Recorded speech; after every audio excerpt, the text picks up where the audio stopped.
Hello and welcome to Arsenal Domination, where it's the morning after the disappointing result of the day before, and it will feel like 2 points dropped. It might seem like a strange thing when you've sort of played one of the top teams in the league and you've drawn and you've won it. You've not won it. You've drawn it late on, sort of in exciting circumstances, if you like. But Arsenal are better than Manchester City. Arsenal arguably played better than Manchester City, particularly in the second half. And Arsenal could have made a statement yesterday by winning the game. I discussed it at length yesterday, um, a little bit more, particularly how the selection was wrong. And I think there was an understanding from Mikel Arteta. He won't say it publicly, but he showed he got it wrong, and he knew he got it wrong by making the halftime changes.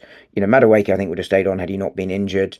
But it was the change in midfield and getting Eza into that central position sort of showed he got it wrong, and that he understood that. Arsenal, I understand, will play that midfield three at times, and there is a time and place for that. I understood it away at Anfield. I can stand it if we go to the Bernabeu or Paris Saint-Germain and play that midfield three. But if it is that midfield, then you have to have pace on the wings. And Trossard, that's not his game, right?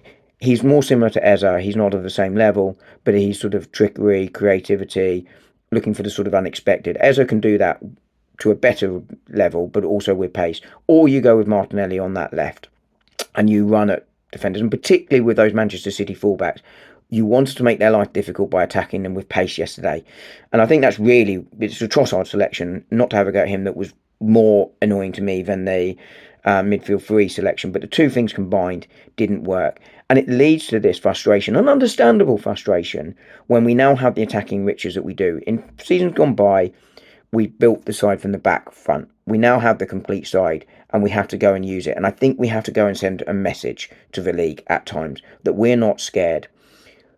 The idea that you can't win the league, though, with defensive football is provably incorrect. Arsenal, um, you know, can win the league by playing more defensive football. Jose Mourinho showed it, but that you can do it. Ferguson at times did it. Pep Guardiola yesterday went defensive to try and win the point, and people aren't criticising him.